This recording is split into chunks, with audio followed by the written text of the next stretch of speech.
What would you do if your monthly budget showed a deficit of more than 6,000 rand? That's exactly where I am right now. Welcome to my channel. My name is Lindy Sherris. In this channel, we make money online. We do crypto and stocks. And in today's video, guys, I am going to expose my budget and you guys will see what I need to buy. So you do need to note that my husband takes care of other things and I take care of other things. And remember, I am not working, so I am hustling, guys, doing YouTube there and there, promoting affiliate there and there, and sometimes I do get brand deals. So we are going to go into this budget and eliminate wants and needs, and I'll be able to stick with the needs and I'll be able to pay this deficit. Instead of hiding it, I am going to be completely open and share my personal budget with you. I am sharing my budget because I want to be accountable, and also I want to track my progress every month, eliminate unnecessary wants, make wise financial decision, and show you that financial freedom doesn't happen overnight. It happens one decision at a time. This isn't about having a perfect budget, but it's about becoming a better steward of what God has entrusted to me. My prayer is that by watching my journey, you'll be encouraged to create your own budget, become accountable, and experience the peace that comes from managing money God's way. One of the most powerful passages about money is found in Luke 16.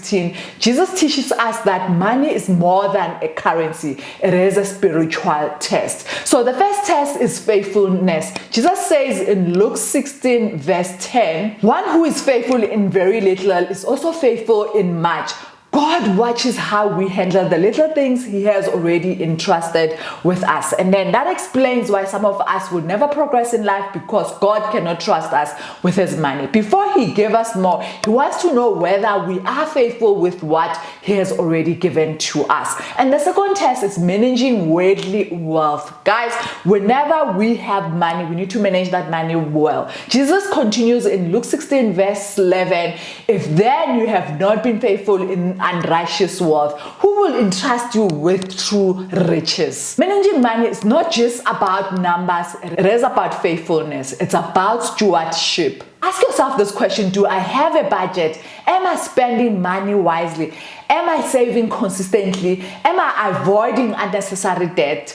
Am I giving generously? Am I investing for the future? God isn't only interested in how much money we earn. He is interested in His biblical wisdom when it comes to money. The third test is stewardship. Jesus says in Luke 16 verse 12, if you have not been faithful in that which is another, who will give you that which is your own? Everything we own belongs to God. And I constantly say this in our channel, that it is not our money. Our homes, our cars, and everything that we have doesn't belong to us. We brought nothing into this world and we'll take nothing out of it. Everything is on a loan from God. We are managers, not owners. The fourth test is, who is your master? Jesus concludes in Luke 16 verse 13, you cannot serve God and money. Jesus doesn't say money is evil. He is saying you need to honor God first. Money is a tool, guys, that we can use to generate even more. It should never become our master. We should use money to glorify God, provide for our families, bless others, and build His kingdom.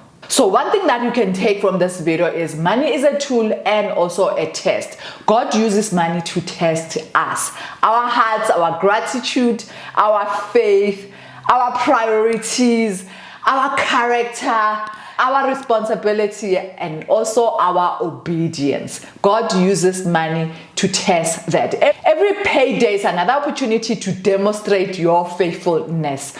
Managing money is a spiritual discipline. Budgeting isn't just about avoiding debt. Investing is also stewardship. Managing money God's way is part of our spiritual growth. So if you want to know if a person is doing well, check their giving. So my commitment for the next several months, I am going to keep sharing my budget with you so that you can see the progress. And one thing that I like about YouTube is this, you will see the progress and you will grow from it. So you will see victories, you will see my mistakes, and then you will also correct, you will see my progress, because guys, we are going to do even more. My goal is to turn the 6,000 plus monthly deficit into a surplus by applying biblical financial principles and making intentional decisions every single month. So if I can do it, I believe you can too. Let's just open my budget so I can start working on this problem. So one of the ways to deal with this problem is I need to separate the needs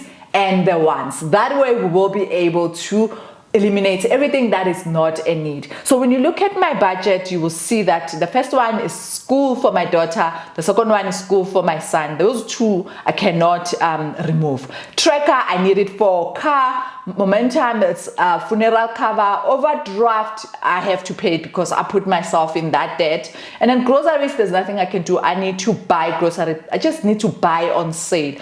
Petrol, I cannot eliminate, and it is even more, guys. And then vegetable, bread and snacks, I cannot eliminate. And then Mount Zion is when we go every month, first week of the month, we go on an all-night prayer together with my friends, and I need to pay 200 rand for the venue. Tithing is the most important thing right now, and ever since I decided to take care of my money, I am actually tithing. So whenever the money comes first, the first thing that I do is tithing. So I also have a backup of 200 rand, and I also have overdraft pay reduction. So this one must happen because otherwise the overdraft will remain the same, and every month I will keep paying it.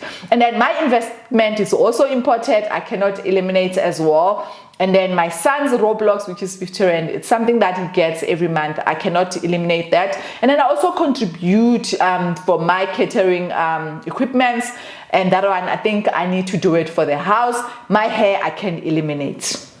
Crypto savings, I need to deposit at least 200 rand so that I can be able to buy crypto when it comes to bull run. So looking at this list, the two things that I can actually eliminate is my hair for this month, and then maybe next month I will find something else. And also the money that I get also include YouTube money. So YouTube money this month I didn't get anything because I didn't make the 1,000 rand that was needed for them to pay me. So next month I will be getting something. So this will also eliminate something. So I'm looking at my side hustles. I have 1, 2, and also Red.Pay app. Red.Pay app has been helping me when it comes to buying groceries and vegetables. So I need to keep posting my Red.Pay app affiliates so that I can make money from that. And then I also have my Val affiliate link where I have made some money. That money will also go to my crypto investment. So which means I do not need to put this 200 rand because I will get it from my affiliate links and also Red.Pay app and also my Metawhale. There is money that is generated from my staking rewards. I can also pull money from there. So looking at this, nails I stopped doing. Hair this month I won't do, and then next month maybe I will continue. I need to find a way to deal with hair because I spend 500 to 600 rand up to 700 every month. So I need to find a way to either do my hair or find someone to do for free. So those are the things that I am eliminating so that I can reduce this deficit, guys. It's not good to have one. So right now my deficit is 6,674, and the mission is to reduce it every month and make sure that we get to a point where I do not have this money, and then we'll be able to pay my debt even more. Thank you so much for watching. I hope you did learn something from this video and that you will also share it with your friends and you can join in on this journey, and then we can all grow from this.